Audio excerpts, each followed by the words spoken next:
नमस्कार, सीधी लकीर विद धीरेन्द्र पुंडीर में आप सभी का एक बार फिर से स्वागत है। 2024 के चुनाव में प्रधानमंत्री नरेंद्र मोदी का सामना करने के लिए विपक्ष को जिस सब पार्टी पर सबसे ज्यादा उम्मीदें हैं उत्तर प्रदेश में, वो समाजवादी पार्टी। उस समाजवादी पार्टी के मुखिया पूरी की पूरी यानी 80 की 80 सीटें जीत लेने का भरोसा जताते हुए दिख रहे थे। कुछ दिन पहले तक अगर आप बात कर रहे थे तो अपने साथ पीडीए के एक नए गठबंधन की कहानी को सुनाते हुए अखिलेश यादव आपको हर कहीं दिख रहे थे। यहां तक कि उनको तरजीह देते हुए तमाम विपक्षी दल भी दिख रहे थे। पहले साझीदार जाने लगे और जब लड़ाई का मौका था यानी शमशीरें हाथ में आ गई इस राजनीतिक लड़ाई के लिए, उसी वक्त पता चला कि अभी तो आपस में ये भी तय नहीं कि कौन कहां से लड़ेगा और किसको कितनी इस सियासत में रियासत देनी है। इसको लेकर लड़ाई शुरू हुई।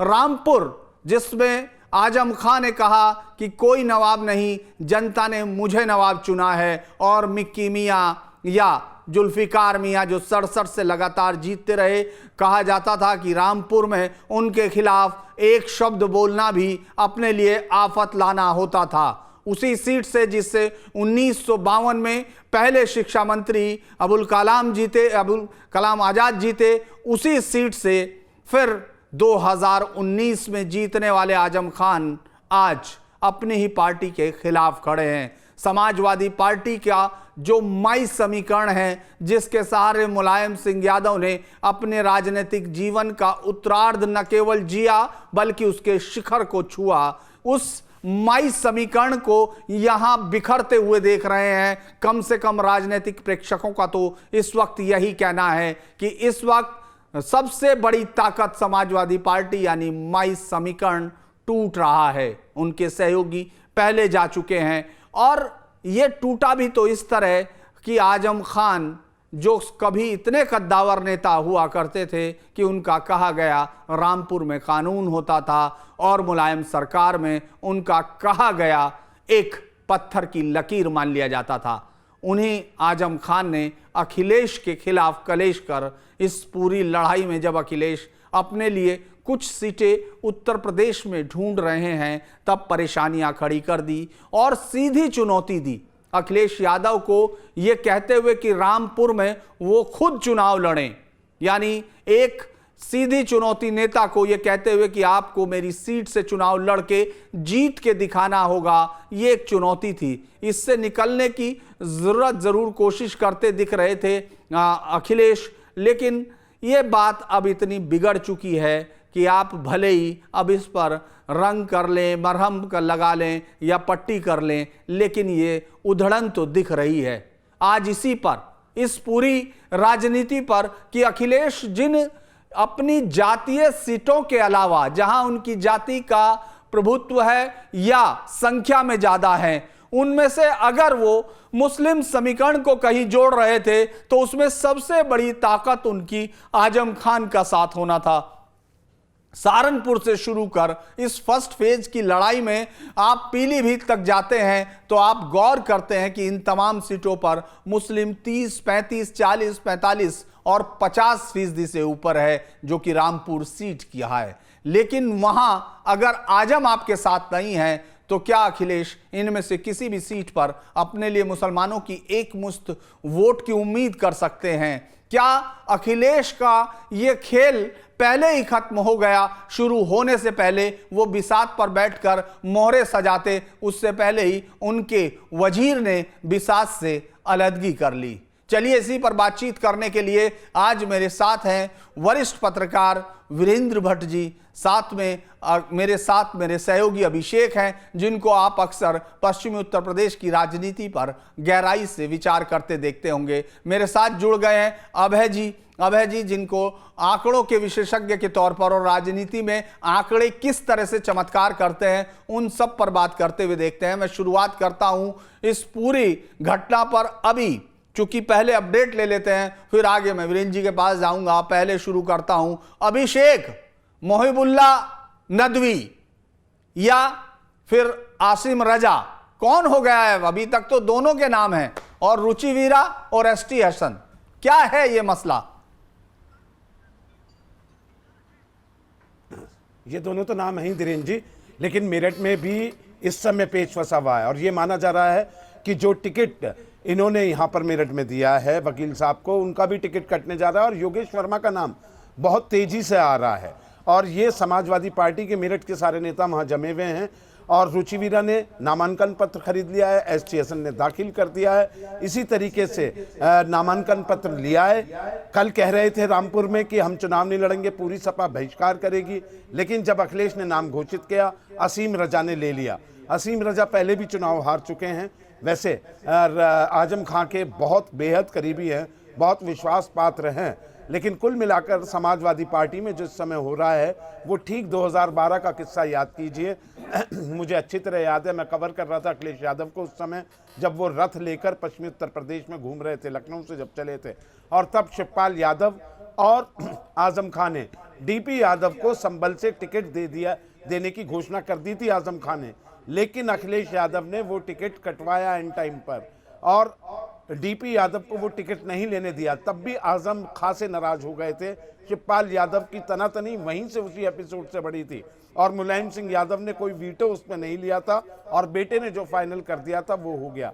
ऐसे में मुझे जो पूरी उम्मीद है, अखिलेश को जितना स्टडी अभी किया है उस हिसाब से कि आजम नाराज होते हैं, भले ही नाराज हो जाएं, लेकिन जो अखिलेश ने तय कर लिया है वो ही वो करेंगे। रुचिवीरा को वो क्यों चाह रहे थे ये सब जान रहे हैं। पश्चिमी उत्तर प्रदेश में खासकर मुरादाबाद और रामपुर में बहुत करीबी होते थे एसटी हसन आजम खां के, लेकिन पिछले कुछ दिनों से जितने मुकदमे मुरादाबाद में, रामपुर में हुए और कुछ गतिविधि उनको ऐसा लगती थी कि एसटी हसन ने उनका साथ छोड़ दिया है। बेसिकली क्या बात थी, वही बात जो जयाप्रदा को लेकर अमर सिंह से उनकी खटपट हुई, वो भी याद कीजिए कि जयाप्रदा सांसद होती थी, ये विधायक होते थे, लेकिन कभी भी इनकी जयाप्रदा से नहीं बनी। दोनों का 36 का आंकड़ा रहा करता था और 2012 में तो बिल्कुल सपा कार्यालय में वहाँ जब जयाप्रदा चुनाव लड़ रही थी तो आजम खां खुल के विरोध में आए, लेकिन फिर भी जयाप्रदा रामपुर से चुनाव लड़ी और जीती। तो कुल मिलाकर ये इनकी अदावत चलती रहती है और मुझे जहां तक लगता है कि अखिलेश अपने दिल की सुनेंगे और आजम की बात जो है वहां कटती मुझे दिखाई देती है इसमें। धीरेन्द्र जी, देखिए 2009 का वो चुनाव था जब आजम खान अपने आप को उस पार्टी से अलग कर चुके थे और पार्टी में बगावत का झंडा बुलंद किया था। बहुत सारे कारण थे, उन पर वीरेंद्र जी से पूछेंगे, लेकिन मुलायम सिंह एक सहयोगी को साध पाए। उन्होंने आजम खान जैसे बिखरने वाले आदमी को समेट कर रखा और एक दो घटना जरूर हुई, लेकिन वो ये जानते थे कि इन पूरी जो सीट है, जो जहां मुस्लिम बाहुल्य सीट है, वहां आजम खान अपनी जबान के सहारे, जिनको जुबान का वजीर भी कहा जाता था, अपने और उस तीखे अंदाज में जिसको एक तबका बहुत पसंद करता है, भले ही वो कई बार अपनी सीमाओं को लांघ जाती थी, उस तरह की अभद्र टिप्पणियां जयाप्रदा के खिलाफ की और यहां तक कि भारत पर भी कई बार भारत माता के नाम पर सवाल उठाते हुए दिखे। ऐसे में क्या अखिलेश की तनातनी ये पुरानी थी और अब सीतापुर जेल में बंद है, शेर बूढ़ा हो गया जो माई समीकरण का है, तो अखिलेश वंस फॉर ऑल कर लेना चाहते हैं वीरेंद्र जी, या कुछ और बात है?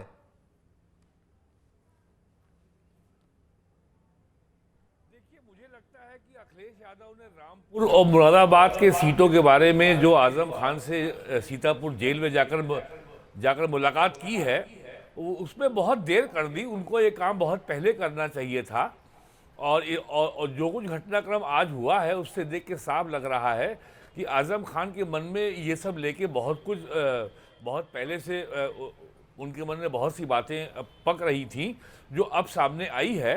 और ये गंभीर जो चाल राजनीतिक आजम खान की है, अखिलेश यादव ने उसको समझने में देर कर दी है। और वैसे ये यहाँ थोड़ी सी बात इतिहास की है।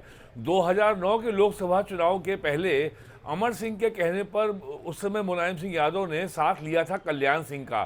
कोई उन्होंने फॉर्मल अलायंस तो नहीं किया था, लेकिन कल्याण सिंह का साथ समाजवादी पार्टी का था, जिसका आजम खान ने बहुत तीखा विरोध किया था और मुलायम सिंह के खिलाफ उन्होंने पूरे प्रदेश में घूम घूम करके बहुत ही अभद्र भाषा का प्रयोग किया था, और उसके परिणाम ये हुआ था कि 2009 में कांग्रेस यूपी में फैज़ाबाद से लेकर मुरादाबाद तक सारी सीटें जीत गई थी और करीब 22-23 सीटें कांग्रेस को मिली थी और समाजवादी पार्टी हार गई थी। लेकिन जयप्रदा रामपुर से तब भी चुनाव जीत गई थी।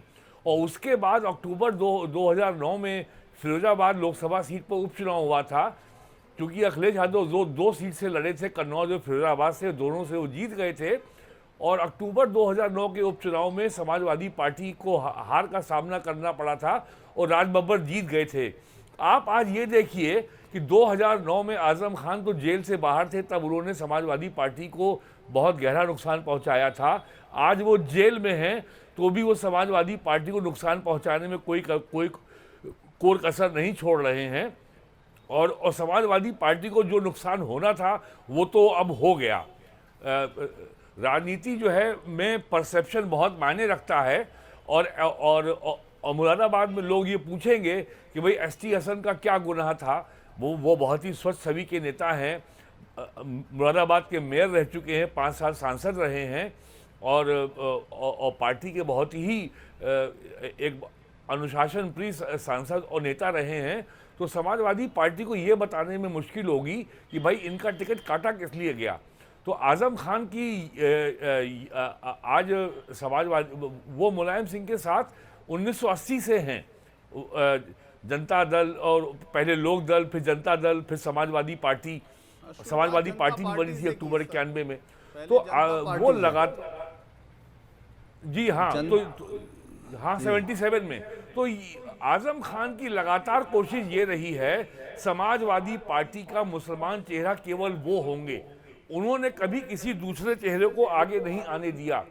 एक बार 2003 से 7 के बीच में जब मुलायम सिंह यादव मुख्यमंत्री थे, तब बहराइच के वकार अहमद को उन्होंने असेंबली का स्पीकर बना दिया था। तो ये भी आजम खान को बहुत नागवार गुजरा था।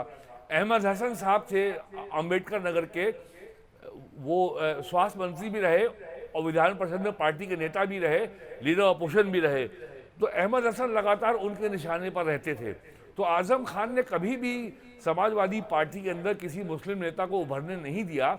2007 में तो शायद समाजवादी पार्टी में 29 या 30 थे मुस्लिम विधायक, लेकिन पार्टी का मुस्लिम चेहरे के रूप में हमेशा आजम खान ही रहते थे।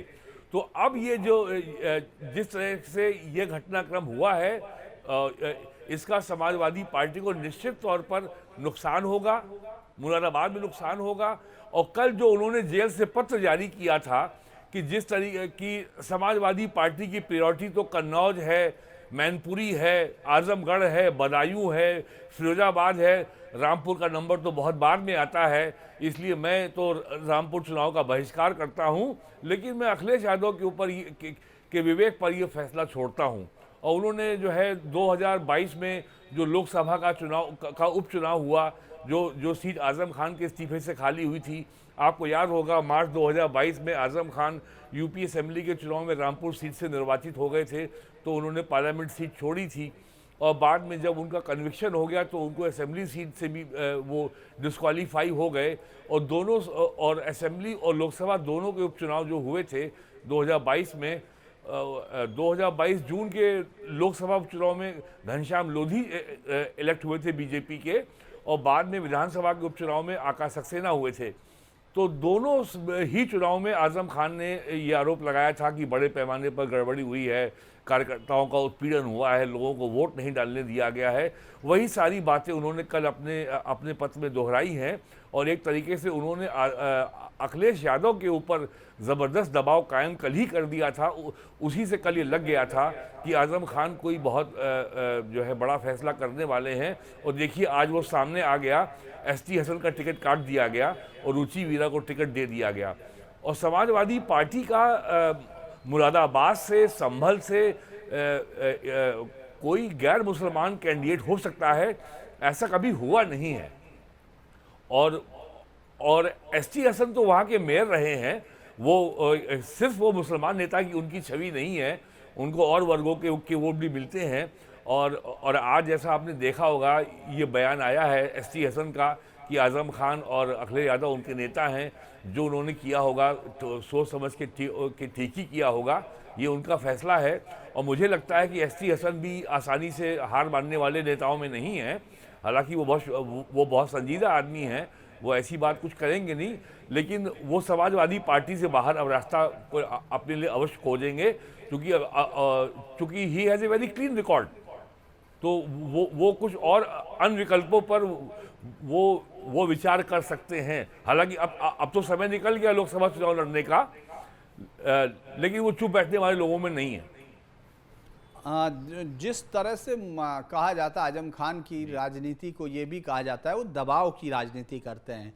वो उस तरह से प्रेशर डाल के हर वक्त उनकी राजनीति में प्रेशर दिखाई देता है। वो पूरी तरह से, चाहे अपोजिशन हो और चाहे वो अपने लोग हों, क्योंकि जब वो अपनी ताकत में थे तो जौहर यूनिवर्सिटी से लेके तमाम यूनिवर्सिटी, बल्कि पूरे देश में एक चीज़ खबर जो सबसे ज़्यादा चर्चा हुई थी कि किस तरह से खोई हुई भैंस की खोज के लिए डीआईजी के नेतृत्व में टीम बनी थी। उस वक्त जब पूरे प्रदेश में अपराध का बोलबाला था और उस समय कानून व्यवस्था जो है विपक्षियों के लिए सबसे बड़ा मुद्दा थी, और जिस पर सरकार गई भी, क्योंकि यूपी में 2022 से पहले हमेशा सरकारें जो हैं कानून व्यवस्था पर बनती और बिगड़ती रही। 2022 में पहली बार कानून व्यवस्था के बेहतर होने के नाम पर कोई सरकार आई है। तो मुझे लगता है उस वक्त भी इन्होंने बहुत दबाव की राजनीति की थी। अगर मैं अभिषेक आपसे ये पूछूं कि मेरठ है, सहारनपुर है, मुजफ्फरनगर है, कैराना है, सारी सीटें, ये बिजनौर, नगीना, लाइन से आप चलते चले जाइए पीलीभीत तक, एक भी सीट पर ऐसा नहीं है कि मुस्लिम वोट बहुत मजबूत नहीं है या जो ज़्यादा संख्या नहीं है। इसके बावजूद अखिलेश अगर इतना बड़ा फैसला लेते हैं, क्योंकि वो जब 2012 में, क्योंकि उनके उस पर देखें राजनीतिक कैरियर में तो सिर्फ एक जीत उनको कहा जाता है, वो 2012 की जीत है। उसके बाद से वो लगातार चुनाव हार रहे हैं, चाहे वो किसी भी किस्म के चुनाव हों। ऐसे में आप ये देखिए कि उस पूरी जीत के पीछे उनका कोई बहुत योगदान नहीं था। हालांकि लोगों ने कहा, मीडिया में उनके लोगों ने इस बात को बहुत प्रचारित किया और बाद में इसको मीडिया ने भी सर आंखों पे रखा कि 2012 की मुहिम उनके फ्रेश चेहरे के साथ, जबकि हमको मालूम है अच्छे से कि 2012 की कैंपेन में मुलायम सिंह यादव के अलावा अगर कोई दूसरा नेता था तो वो शिवपाल था जो घर के थे, या फिर आजम खान था, बाकी कोई चौथा नेता नहीं दिख रहा था। तो ऐसे में इतना बड़ा फैसला लेने के लिए क्या अपनी पार्टी को दांव पर लगाना चाहते हैं, या चुनाव से पहले ही हिसाब कर लेना, बराबर में बाद में देखेंगे कि चुनाव क्या होता है, क्योंकि चुनाव को अब वापस लेना है, टिकट बस नॉमिनेशन हो चुका, और यही सीट वो सीट है जो सबसे ज्यादा जहां मजबूर है समाजवादी पार्टी, मुस्लिम वोटों के अलावा तो उसके पास कुछ है ही नहीं जो जातीय समीकरण इस समय दिखते हैं। तो आपको क्या लगता है?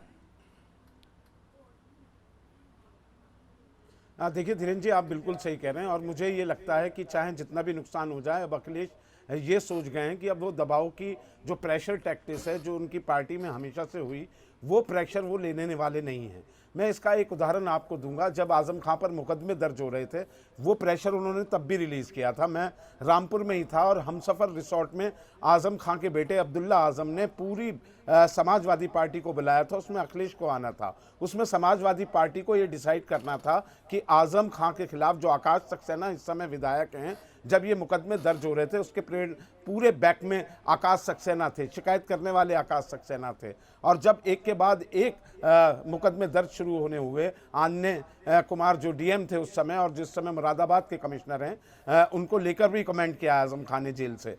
तो तब जब मुकदमे हो रहे थे तो आजम फरार चल रहे थे। ऐसे में हमसफ़र रिसोर्ट में बहुत बड़ा एक सम्मेलन किया, और उस सम्मेलन में इनको ये उम्मीद थी कि अखिलेश यादव कोई बहुत बड़ा आंदोलन आजम खां के लिए ऐलान करेंगे, सड़कों पर सफाई आ जाएंगे, जेल भरो आंदोलन चलेगा। मुलायम सिंह का यही हमेशा विरोध का तरीका रहता था, बोल मुलायम अल्लाह बोल। 94 का वो सीन याद है जब अल्लाह बोल उन्होंने चलाया था। लेकिन जब अखिलेश बोलने चले तो अखिलेश ने सीधा वहाँ जब कहा कि संघर्ष का रास्ता जेल होकर जाता है, ये जो शब्द थे जब कानों में पड़े हम लोगों के भी, तो सारे सपाई मायूस हो गए थे। और जो आजम विरोधी गुट के मुस्लिम नेता थे, मैं नाम नहीं लेना चाहूँगा, जैसे शाहिद चौधरी यहाँ मेरठ के और शाहिद मंजूर जो हैं और दूसरे नेता, वो एकदम से खिलखिला के हंस पड़े थे, बहुत तेजी से हंस पड़े थे कि लीजिए आजम खान का ख्वाब ही टूट गया है। वो तो ये सोच के बैठे थे कि अखिलेश यादव बहुत बड़ा कोई आंदोलन का ऐलान कर देंगे, लेकिन अखिलेश यादव ने तमाम उन अटकलों को विराम देते हुए सीधा कह दिया कि संघर्ष का रास्ता जेल के रास्ते से जाता है। अगले दिन जब जौहर यूनिवर्सिटी में प्रेस कॉन्फ्रेंस हुई, अखिलेश से मैंने प्रेस कॉन्फ्रेंस में यही सवाल पूछा था, जिस पर वो असहज हो गए और सवाल को उन्होंने काट दिया था कि आजम की उम्मीदों को आपने झटका दिया है। तो कुल मिलाकर वो प्रेशर टैक्टिक्स जो उनकी पार्टी में होती रही, उसको शायद अखिलेश लगते हैं दरकिरार करना चाहते हैं। लेकिन एक बात है, यहाँ प्रेशर उन्होंने माना है आजम खां का, क्योंकि रुचि वीरा को जो सिंबल दिया गया है उस सिंबल में ये दावा कर रही हैं रुचि वीरा कि समाजवादी पार्टी ने ये लिख के दिया है कि जो पहला एसटी हसन को टिकट दिया गया था, सिंबल दिया गया था, उसके बाद उसे बदल के रुचि वीरा को दिया गया है और उसमें ये मेंशन किया गया है कि ये ही रुचि वीरा ही पार्टी कैंडिडेट होंगी। इसलिए सरकार जो है, प्रशासन जो है, जो सिंबल है समाजवादी पार्टी का, उन्हें अलॉट करें। अब इस प्रेशर टैक्टिक्स को जब नाम वापसी होती है, अखिलेश वो नाम वापसी रुचि वीरा का करा पाते हैं या एसटी हसन को मना पाते हैं। ये दबाव की राजनीति एक इम्तिहान भी है अखिलेश यादव का, क्योंकि जो कैंडिडेट हैं, अगर कैराना की मैं बात करूं, इकरा हसन को छोड़कर और जो सहारनपुर में कांग्रेस से सीट गई है उसको छोड़कर कोई भी कैंडिडेट इतना मजबूत नहीं दिखाई देता। अलबत्ता हरिंद मलिक पुराने नेता ज़रूर हैं, पूर्व एमपी हैं, कोई ऐसा नाम नहीं दिखाई देता एसटी हसन के अलावा जो एक जुझारू हो और जो जमकर इलेक्शन लड़ सकता हो। जहाँ तक अभी वीरेंद्र जी बता रहे थे एसटी हसन के बारे में, एक बात और मैं मेंशन कर दूं, वो बहुत अच्छे डॉक्टर हैं और उनका नर्सिंग होम है मुरादाबाद में। उसमें जिस तरीके से वो एक डॉक्टर होके इलाज करते हैं, तो उनकी अपनी एक क्लाइंटेज है वहाँ पर, उनका अपना एक व्यवहार है, उतना एक रुतबा है। तो कुल मिलाकर जो ये प्रेशर 3 टिकटों को लेकर खेल चल रहा है, शायद यही वजह है कि समाजवादी पार्टी को लेकर जो 2022 में आप कह रहे हैं कि लॉ एंड ऑर्डर के मुद्दे पर दोबारा सरकार आई, ये जो रायता फैलता है समाजवादी पार्टी के अंदर, कभी चाचा भतीजे का, कभी टिकटों के बंटवारे का और कभी मंचों पर हंगामे का, इसी से पब्लिक उभी थी। और शायद यही वजह है कि अखिलेश यादव उस एक जीत, अदद जीत की तलाश में है। जब तक ये डिसिप्लिन पार्टी में वो शायद नहीं ला पाएंगे, पब्लिक को ये मैसेज नहीं दे पाएंगे कि मैं जब आऊंगा तो। देखिए एसटी हसन और उनको सुन लेते हैं रुचि वीरा क्या कह रही हैं, उसके बाद फिर अभय जी जुड़ गए, उनसे बात करेंगे। एक बार एसटी हसन और रुचि वीरा को सुन लेते हैं। तो आप अब 3-20 हो गए हैं, तो अधिकृत प्रत्याशी उनके अनुसार समाजवादी पार्टी से रुचि वीरा रहेंगी। देखिए 2 दिन सिंबल के लिए भी जैसा मुझे पता चला है वो दिए जाते हैं, जब वो अधिकृत प्रत्याशी हैं और जाहिर है इस वक्त तो उन्होंने राष्ट्रीय अध्यक्ष जी का लेटर भी जमा करा होगा, तो मुझे इसमें कोई आपत्ति नहीं है। पार्टी है, पार्टी के मालिक हैं, जिसको चाहे ना आए, जिसको चाहे ना। डॉक्टर साहब 5 साल तक आपने मुस्लिम क़यादत की थी और संसद में काफी बोले थे और सारी समस्याओं बोले थे मुरादाबाद की, क्या कहना चाहेंगे? क्यों ऐसा हुआ आपके साथ? क्योंकि मुस्लिम समाज के जो आप ही एक लीडर इस वक्त मौजूद नजर आ रहा है। आपकी अभी फिलहाल में राष्ट्रीय अध्यक्ष जी अखिलेश यादव जी से बात हुई है क्या? कोई सवाल पहले हुआ। देखिए जहाँ तक मुस्लिम्स की बात आप कर रहे हैं, जाहिर है मैं मुस्लिम वर्ग से आता हूँ, तो मैं, और ये भी सबको मालूम है कि हिंदुस्तान की तारीख में इस वक्त मुसलमान सबसे ज्यादा दुखी हुआ है। आप 75 साल के इतिहास को उठा के देखिए, और उन्होंने मुझे पार्लियामेंट में भेजा था, तो मैं जाहिर है जो इंसाफ की बात होगी वही तो मैं करूंगा। मैंने हमेशा नफरतों की राजनीति को क्रिटिसाइज करा है। मेरे साथ बहुत बड़ी तादाद में मेरे हिंदू भाई भी हैं जो प्यार मोहब्बत चाहते हैं, तो हम उन नफरतों की राजनीति के खिलाफ आगे बढ़ेंगे। अगर टिकट होना ना होना कोई एसटी हसन की शख्सियत को थोड़ी खत्म कर देगी। क्या मजबूरी थी जो मुस्लिम सियासत को कुचलने का काम समाजवादी पार्टी कर रही है? नहीं, आप कह रहे हैं, हमें तो नहीं लगता ऐसा। तो अब टिकट को लेकर क्या फाइनल अपडेट है? अब तो रुचि वीरा ही, जैसे वो बता रहे हैं कि डीएम साहब ने उन्होंने कहा कि उन्होंने ऑफिशियली कैंडिडेट माना है। अब जो भी इसमें कंक्लूजन निकलेगा उसके बाद ही पता चलेगा कि भाई कौन कैंडिडेट है। पार्टी की तरफ से आपको कुछ अपडेट दिया गया कि हाँ अब किसको टिकट दिया गया है, कंफर्मेशन? एक नेता से मेरी कोई डॉक्टर साहब, जैसे जिस तरीके से र्यूमर्स चल रहे थे कल से, अब पूरी पर कंफर्म भी हो गया, नॉमिनेशन भी कर दिया है, तो आपने कांटेक्ट करने की कोशिश की किसी समाजवादी पार्टी के नेता से कि ये र्यूमर्स हैं या क्या है, कल से आज तक? र्यूमर्स की होती वो तो साफ दिख रहा था जी। जब वो लेके आई हैं और उन्होंने नॉमिनेशन कराया है तो जाहिर है हमारे बड़े नेताओं की सहमति से तो कराया होगा। क्या स्टेप रहेगी नेक्स्ट लोकसभा, नेक्स्ट स्टेप इस लोकसभा चुनाव को लेके क्या नेक्स्ट स्टेप रहेगी आपकी? देखिए, जो आइडियोलॉजी हमारी है, जो आइडियोलॉजी स्वर्गीय मुलायम सिंह यादव जी की थी और जो आइडियोलॉजी अखिलेश यादव जी की है, हम उसी के साथ हैं। सिंबल मिल जाएगा, उसमें कोई ऐसी बात तो है नहीं। अभी सिंबल तो 30 तारीख में कब अलॉट होंगे भाई सिंबल? नहीं, क्योंकि कंफ्यूजन क्रिएटेड है एसटी हसन साहब की तरफ से भी। भाई आप ये किसका पार्टी कहें कि नेतृत्व किसका से हो गया? पूछिए, पार्टी नेतृत्व से जानकारी लीजिए आप तो मैं कह रही हूँ वो मेरे बड़े भाई हैं, वो कोई मेरे प्रतिद्वंदी नहीं है, मेरे भाई हैं। भाई मेरे भी, आप सब भी भाई हो, आप सबसे भी मुझे बहुत उम्मीद है कि आप मदद करें। ये देखिए जिस तरह से मुस्लिम कार्ड का इस्तेमाल वो कर सकते हैं, एसटी हसन उन्होंने कर दिया है, ये पार्टी के अगेंस्ट ही जाएगा, कम से कम पार्टी के हक में जाता हुआ नहीं दिख रहा है। क्योंकि सवाल भी इस तरह से था, जवाब भी उसी तरह दिया गया कि मुस्लिम किस तरह इस समय 70 साल में सबसे ज़्यादा परेशान है और उनको टिकट दिया जाना चाहिए था। रुचि वीरा का टिकट मुरादाबाद से, वो जो सीट जो मुस्लिम सीट मानी जा रही थी और उसको ये मान के चल रहे थे कि वो सीट पर टिकट उन्हीं का होगा, वहाँ इस तरह का बयान काफ़ी मायने रखता है। लेकिन अभय जी, ये जो बात मैं कर रहा था वेस्टर्न यूपी में तमाम जगह पर किस तरह से मुस्लिम वोटों का इम्पैक्ट होता है, किस तरह से वो असर डालता है, उसको एक बार ज़रा ब्रीफ कर सकते हैं तो आप बताइए कि हम किस तरह से, माफ़ कीजिएगा, मुस्लिम वोटर्स को इतना इम्पोर्टेंट देखते हैं कि वहाँ आजम खान जैसे लोगों की बदजुबानी और जो उदंडता है, जिसको कहते हैं एक उग्रता है स्वभाव की, वो भी उनकी पार्टी मजबूरी में झेलती है। उसका रीज़न क्या है, आंकड़े क्या कहते हैं?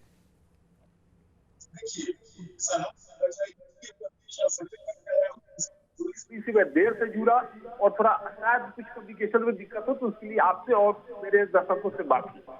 उसके बाद देखिए, जहां तक बात कही कि रामपुर वाले जो नेता है इन जैसे आजम खान, ये लोग नेता बनाने में विश्वास नहीं करते, फॉलोअर बनाने में विश्वास करते। ये लोग नहीं चाहते हैं कि मेरा कुछ सेकेंड लाइनअप बने, फॉलोअर जरूर बने लेकिन सेकेंड लाइनअप नहीं बने।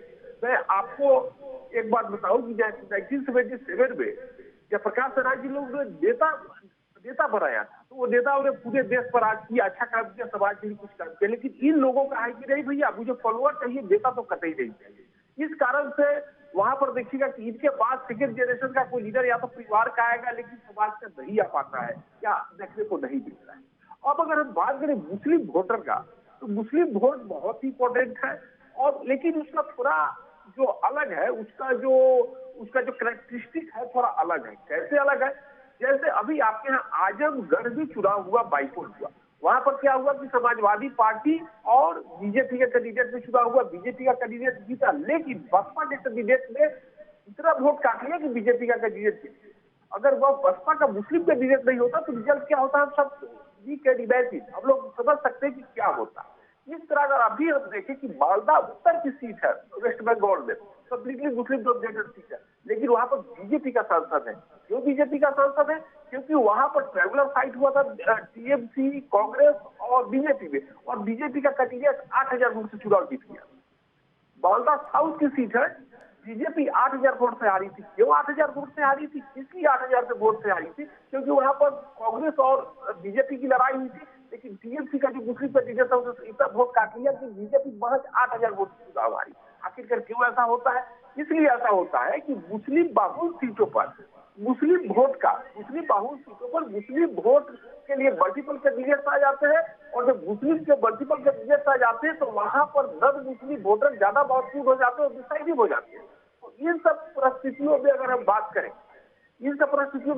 करें तो मुस्लिम बाहुल सीटों पर नॉन मुस्लिम वोटर की की भूमिका महत्वपूर्ण होती है। मैं एक और उदाहरण दूंगा, फिर हम लोग आगे बात करेंगे। बिहार में एक लोकसभा की सीट है कटिहार। अब कटिहार लोकसभा सीट पर क्या होता था तारिक अनवर कांग्रेस के महत्वपूर्ण नेता, बड़े नेता तारिक अनवर वहां से चुनाव लड़ते थे, कभी वो एनसीपी से लड़ते थे, कभी कांग्रेस से लड़ते थे। लेकिन वहां पर आरजेडी, वहां एलजेपी और कांग्रेस, तारिक अनवर के कैंडिडेट, तारिक अनवर जो एलजेपी कैंडिडेट में वोट का डिवाइड हो जाता था और बीजेपी 3000-4000 वोट से चुनाव जीत जाती थी। तो इस कारण से मुस्लिम बहुल सीटों पर एक चीज हम लोग को देखने को मिलता है कि मुस्लिम जो मल्टीपल कैंडिडेट आते हैं वो लोग वोट को बिखराव हो जाता है। देखते हैं कि वहां पर 10 मुस्लिम कैंडिडेट भी जीते हुए दिखाई पड़ते हैं।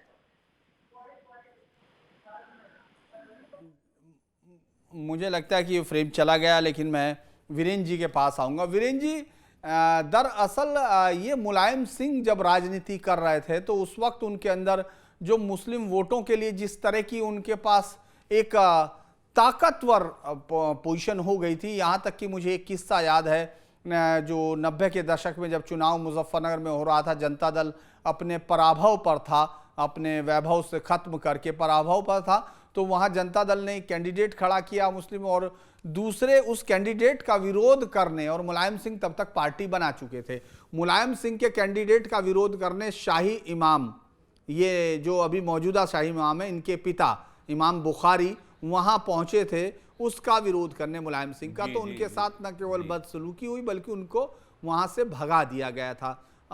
फ्रेम में दिक्कत आ रही है शायद वीरेंद्र जी के। वीरेंद्र जी, तो उनको जब क्या आपको लगता है कि अखिलेश यादव उस तरह की ताकत इस समय अर्जित कर चुके कि वो इनको वो कर सके, मतलब आजम का सामना कर सके ऐसे समय में जब सामने योगी और मोदी की टीम फुल फ्लो में हो, यानी छक्के चौके या जो भी स्टेडियम के बाहर गेंद पहुंचाना हो वो पहुंचा रहे हो छक्के मारते हुए। ऐसे में जब आपको अपना घर ठीक करना था, पहले तो आपको एक गठबंधन बनाना था पीडीए का, वो तो कोई नाम अभी तक एक है ना आपका, कभी वो आदिवासी हो जाता है, कभी अल्पसंख्यक हो जाता है, कभी कुछ हो जाता है। ऐसे वक्त में जब आपको आरएलडी को साथ लेना होता है वो निकल लेते हैं, कभी वो आधी आबादी हो जाता है। जी हाँ, कभी आधी आबादी हो जाता है। तो आपको लगता है कि ये इतना बड़ा ये कोई गैम्बल है या फिर एक ऐसे ही है कि ठीक है मजबूरी है सामने वाले की, क्योंकि मुस्लिम को कोई अभी ठोर नहीं है, जबकि उनके सामने बसपा जैसा एक स्ट्रॉन्ग ऑप्शन है, लेकिन उनको लग रहा है कि मुलायम सिंह की तरह ये लोग मजबूर होंगे, जो जैसा मुलायम सिंह पर इनकी निर्भरता थी ऐसी मुझ पर है, ये वजह है, या वो वाकई अब आजम खान से उकता गए हैं? देखिए, जो अभी आपने बाइक चलाया एसटी हसन साहब का, तो उनके बयान से एक बात तो बहुत साफ हो गई कि समाजवादी पार्टी का जो पीडीए का जो सोशल कोalition था उसको तो आजम खान ने ध्वस्त कर दिया। क्योंकि जो एसटी हसन साहब कह रहे हैं कि साहब 70 साल से मुसलमानों के लिए ये सबसे कठिन समय है, तो इसका मतलब वो कहीं ना कहीं मुसलमानों के अंदर जो एक फ्रस्ट्रेशन या हताशा का भाव है वो उसको ही जगा रहे हैं। और जहाँ तक अखिलेश यादव की जो पॉलिटिकल एक्यूमेन है, जो पॉलिटिकल कैपेसिटी है, क्षमता है, राजनीतिक कौशल है आजम खान जैसे नेता को संभालने का, तो ये तो हमने कभी देखा नहीं। 2012 से 17 के बीच में जब समाजवादी पार्टी की सरकार थी और आजम खान मुख्यमंत्री थे, तो कई बार ऐसे मौके आए जब आजम खान अखिलेश से नाराज़ हो गए और उन्होंने घर से बाहर निकलना छोड़ दिया, कैबिनेट की मीटिंग में जाना छोड़ दिया। अखिलेश यादव पैदल चल के अपने घर से उनसे मिलने गए, उनको मनाया, तब जाके आजम खान माने। और आजम खान ने हर किस्म की मनमानी अपनी जो चाहते थे वो करते थे।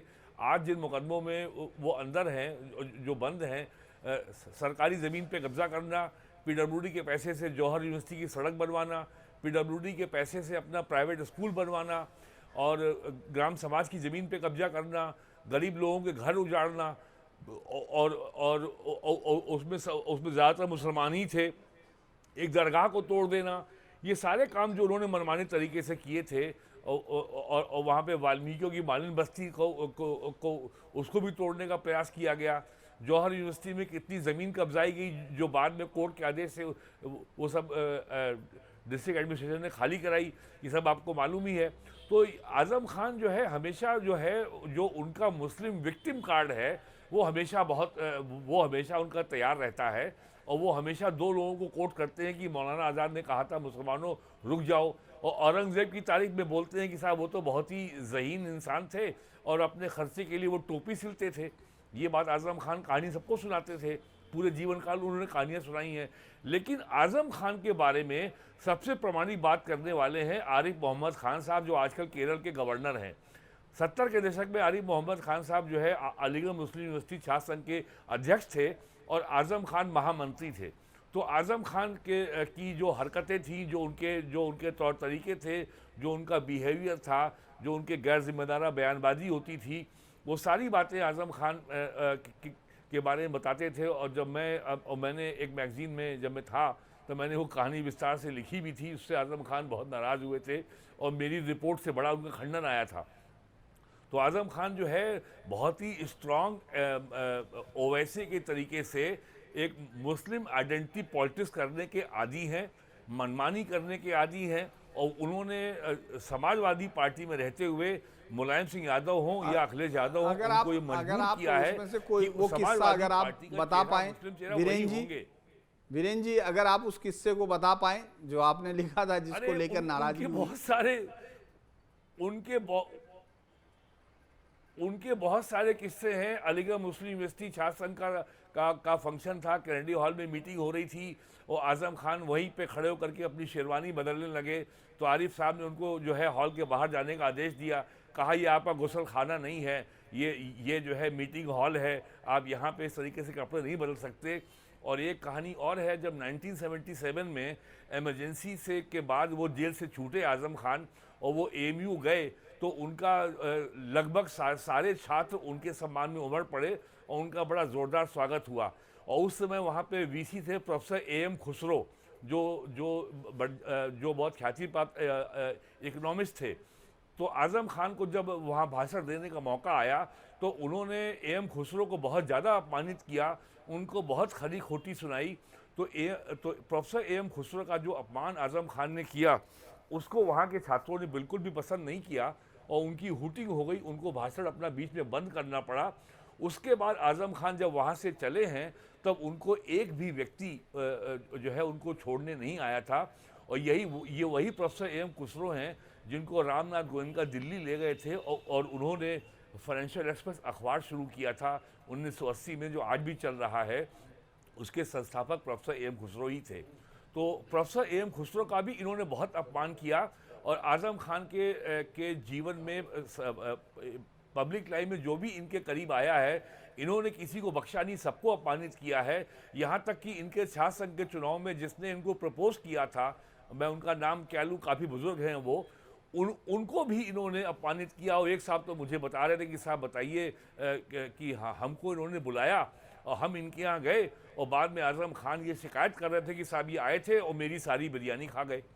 अगर आप किसी को अपने घर में मेहमान के तौर पे बुलाते हैं तो और उनको भोजन के लिए, तो बाद में ये शिकायत थोड़ी करते हैं कि साहब आप मेरे घर की सारी पूड़ी खा गए या सारी बिरयानी खा गए।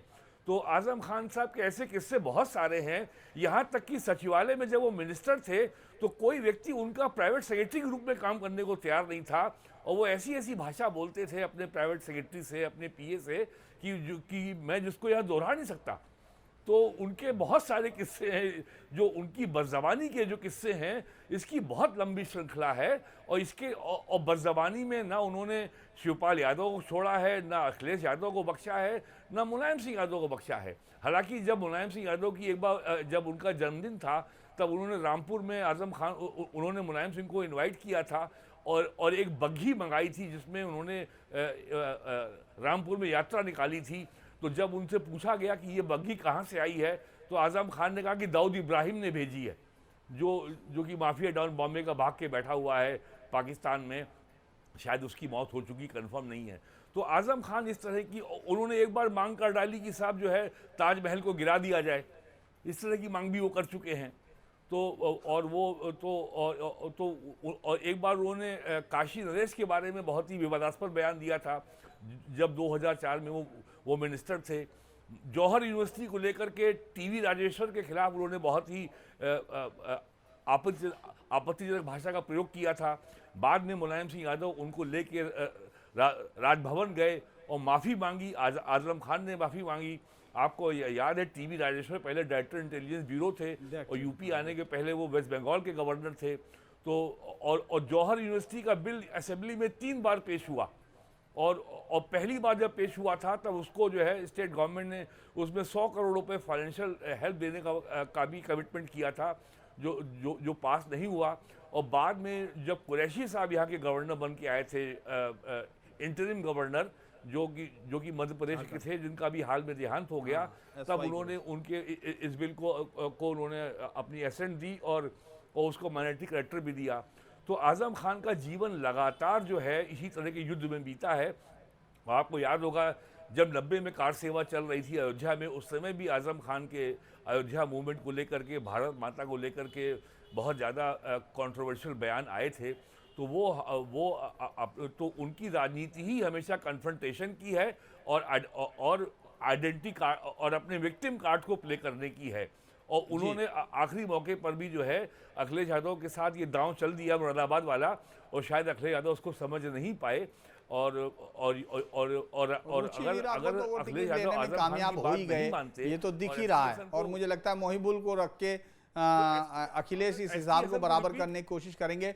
मैं एक सवाल के तौर पर आपके पास आ रहा हूं। अभय जी, आपका कनेक्शन कट गया था, क्या आप बता पाएंगे कि इस वेस्टर्न यूपी के हिसाब से या उसके हिसाब से हम अगर मुस्लिम वोट को देखें तो क्या नुकसान हो सकता है? क्या अब समाजवादी पार्टी चूंकि अभी भी बहुत ज्यादा जीत की संभावनाओं में नहीं थी अगर हम लोग देखें, लेकिन अगर आजम इसको अपने अपमान का मुद्दा बताकर और इस तरह से जो टिकटों का जो पार्टी का एक लाइन जो क्वार्टर के लिए होता है उसके अगेंस्ट जाके टिकट का वितरण होता है, तो आपको लगता है कि कोई जीत की उम्मीद बनती है इस सब पर? और मुस्लिम वोटों का कितना असर पड़ेगा इस पे? जी देखिए, असर तो पड़ेगा, ऐसा नहीं कि बिल्कुल असर पड़ेगा। और असर कितना बड़ा पैमाने पर पड़ता है इलेक्शन के क्रम में, कैंपेनिंग पर, या पार्टी का क्या रोल प्ले होता है उस पर डिपेंड करता है। मैं एक बात आपसे कहना चाह रहा हूँ कि आखिरकार अभी आजम खान ऐसा क्यों कर रहे हैं? इसलिए कर रहे हैं क्योंकि मुलायम सिंह यादव का एरा समाप्त हो चुका है। अब उनको देख रहे हैं कि अखिलेश यादव को मैं मैनिपुलेट कर सकता हूँ। अखिलेश यादव में वो वाली बात नहीं है जो मुलायम सिंह यादव में बात थी। तो इस तरह का जब भी कोई बड़ा वृक्ष, मतलब मुलायम सिंह यादव वाला जो बड़ा जो था, उनका जो ये था औरा था, वो जब समाप्त हुआ, अखिलेश के पास पार्टी आई, तो इस तरह के अखिलेश यादव को मैनिपुलेशन का सामना करना पड़ेगा। और उनको यही नहीं, अभी तो शुरुआत है, देखिएगा आने वाले समय में और इस तरह का डिमांड आएगा और इस तरह का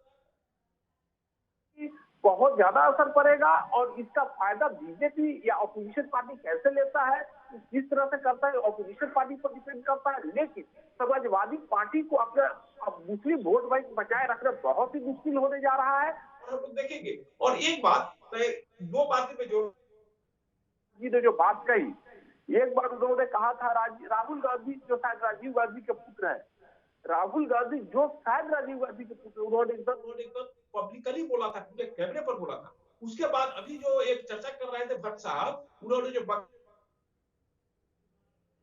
पैसा कहाँ से आया? तालिबानी पैसा है, कुछ दाऊद इब्राहिम के हाथ से आया है, कुछ अबू सलेम ने दिया है, और कुछ मारे गए ना वो ओसामा बिन लादेन ने दिया, उनके हाथ से भी आया है। तो इनके लिए रूल रेगुलेशन का कोई मायने बहुत नहीं रखता था। ये अपना समझता था कि मैं जाऊँ वहीं से दुनिया शुरू हो जाती है और वहीं पर मैं अपना मालिक, इनके लिए रूल रेगुलेशन का कोई वैल्यू नहीं था। तो जो आजम खान जो आपकी आवाज बहुत साफ नहीं है, आपकी आवाज बहुत साफ नहीं है अभय जी, माफ कीजिएगा। ये एक सवाल मैं जरूर अभिषेक से लेना चाहूँगा। अभिषेक, अगर आप सहारनपुर से लेके शुरू करते हैं और ये जो विवाद है वो बढ़ता है, हालांकि मेरा ये मानना है अभी भी कि अखिलेश यादव शायद, चूंकि वोट मुस्लिम्स वोट उसी को पड़ता है जो बीजेपी को हराता दिखता है, तो उस पर फैसला होगा। लेकिन एक लड़ाई, अगर एक होके लड़ते, MY समीकरण जो स्ट्रांगली इकट्ठा होता हुआ दिखता तो शायद और ज्यादा उम्मीद होती। अभी आप ये जो पहले फेज की 8 सीटें हैं और यहां से लेकर अगर आप आजमगढ़ पहुंचते हैं जहां धर्मेंद्र यादव लड़ेंगे, भले ही उन्होंने एक लड़ाई को खत्म करने के लिए गुड्डू जमाली को अभी हाल ही में लिया हो, लेकिन आपको लगता है कि आजम की नाराजगी या आजम का जो एक स्टाइल है, इसके अलावा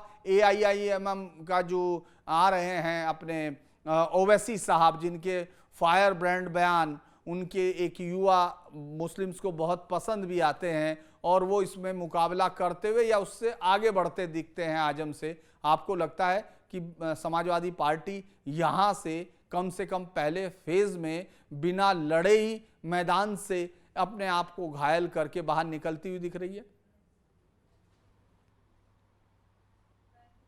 सर ये तो अपने आप ही पहले ही आप अगर इनके टिकट देख लें, जितने भी कैंडिडेट, भानु प्रताप सिंह का जो टिकट आप देख रहे हैं उसको सब डमी कैंडिडेट यहाँ पर समाजवादी पार्टी वाले ही बोल रहे हैं। बागपत का टिकट देख ले मनोज चौधरी का, लोग कह रहे हैं कि इनको जैसा कि समाजवादी पार्टी के सोर्सेज बता रहे हैं, बहुत तलाशा कि कोई मजबूत जाट मिल जाए, तोमर गोत्र का मिल जाए जिसके 70-75 गाँव हैं वहाँ पर, जिससे सतपाल सिंह आते थे अजीत सिंह के सामने, तो चुनाव लड़ने मजबूती से, इन्हें कैंडिडेट ही नहीं मिला। आजम खां का कोई फ़र्क नहीं पड़ेगा, लेकिन हाँ एसटी हसन के साथ अगर रुचिवीरा चुनाव लड़ती हैं, अगर एसटी हसन को कदम पीछे हटाने पड़ते हैं तो मुसलमानों में इसका गलत संदेश जाएगा।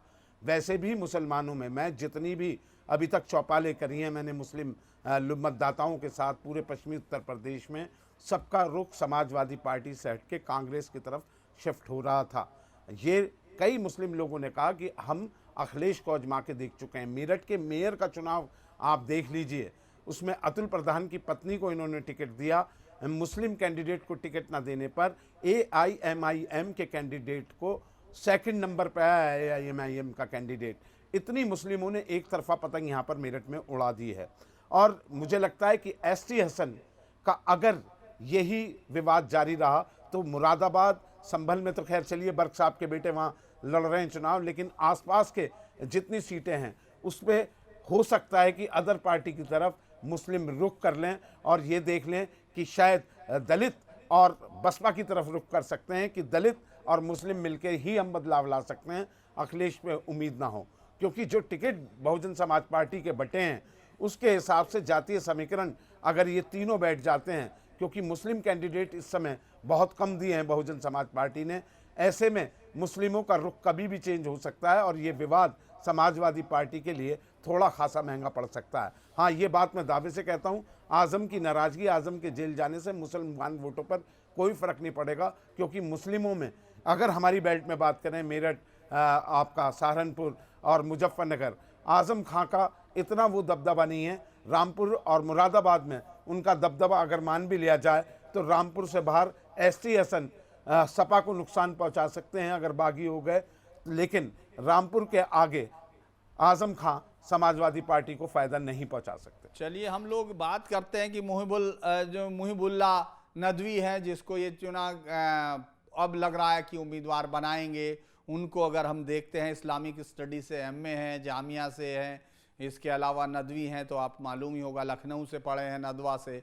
उनको ये कहा जा रहा है यहाँ जो पार्लियामेंट स्ट्रीट पर सामने एक मस्जिद है उसके इमाम हैं, उनको लेकर आया गया है और शायद ये कोशिश की जा रही है कि उस बदलाव को वो रोक सके। यानी अखिलेश यादव जिस तरह से आजम को किनारे करना चाहते हैं, और आजम ने तो ये सीधी चुनौती दी और उन जिन सीटों का नाम लिया, साफ तौर पे इशारा किया कि समाजवादी पार्टी सिर्फ एक पार्टी, परिवार आधारित पार्टी है, उन सीटों का नाम लिया। तो जिस तरह की ये खाना जंगी है उसमें लगता है, जैसा वीरेंद्र भट्ट जी ने अभी बताया कि उनको कोई छोड़ने नहीं आया था उस भाषण के बाद। मुझे लगता है कि इस पूरी लड़ाई के बाद यहां से कोई सांसद तो ना अखिलेश यादव को और ना ही आजम खान को संसद के अंदर जाता हुआ दिखेगा उनकी पार्टी का।